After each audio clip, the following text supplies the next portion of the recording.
اللهم ارزقنا تأشيرة لدخول الجزائر كي نجمع أموال العملية التجميلة في مصر، كي نسافر على الخليج، كنقلبوا على جوج. قولوا آمين.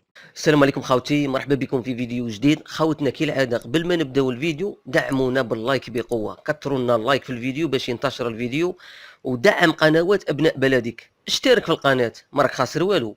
اشترك في القناه باش نكونوا قناه كبيره وندافعوا بها على الجزائر.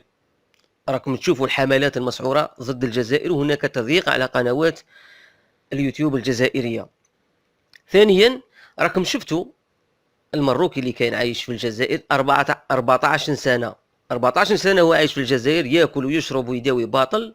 خدموه الجزائريين ووكلوه وحلوا له البيوت نتاعهم، ولكن احنا حذرناكم وقلنا لكم من قبل ان ما فيهمش الامان. كي راح للمروك بعد فترة معينة راهو دار على الجزائر، وتلقى في القناة نتاعه كل المشتركين جزائريين. نتمناو يديزابونوا من تلك القناة ويشتركوا في قنوات الجزائريين، وغادي تشوفوا الفيديو بالدليل. شوفوا كي كان عايش في الجزائر واش كان يقول. تبعوا خوتنا معنا الفيديو وكثروا لنا اللايك بقوة وشاركوا الفيديو.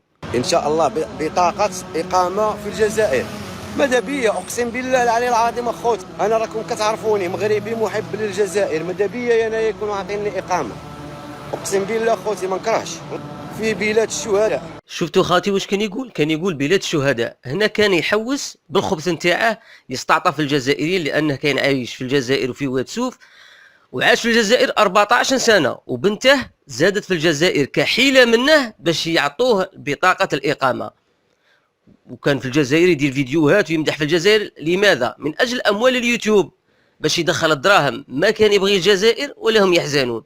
كملوا معنا الفيديو. قبل ما نتزوج وانا هنايا ولا كاين صار خير غير ولد الحرام، ولا كنت انت فيك الوسواس هذا اللي كتب لي التعليق قبيله، وخليك متابعني اخويا.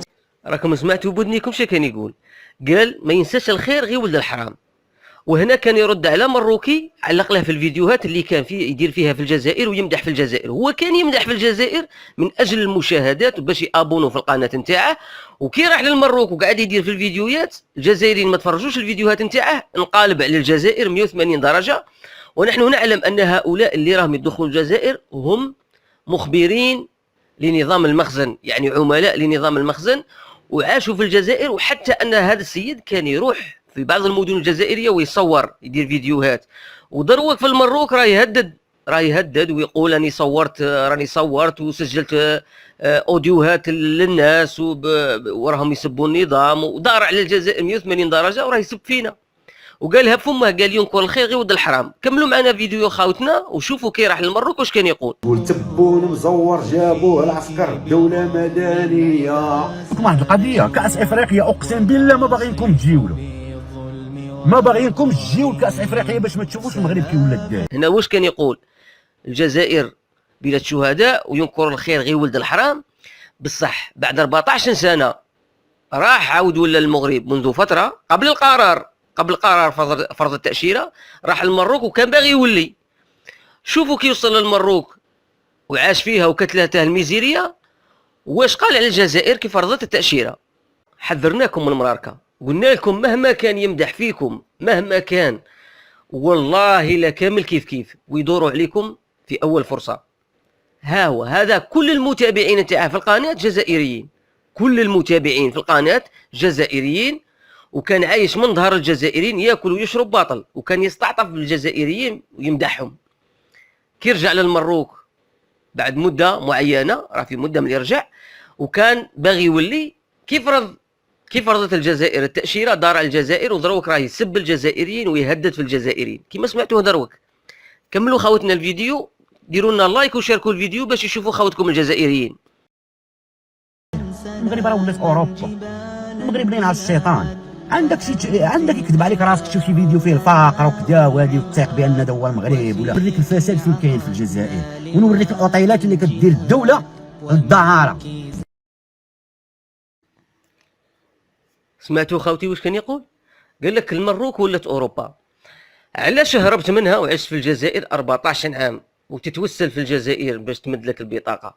بعد 14 سنه وانت تاكل وتشرب تروح للمروك بعد فرض التاشيره هو كان حاب يولي، بصح كي فرضت الجزائر التأشيرة اخرج يسب. هنا بانوا الحقيقة تاعهم. يعني كاع اللي راكم تشوفوا فيهم المراركة في الفيسبوك واليوتيوب ويمدحوا فيكم، هذاك غير من اجل الاموال ادسنس. على بالهم بلي انت كي مدحك الاجنبي تتفرج له وما تدعمش ولد بلادك.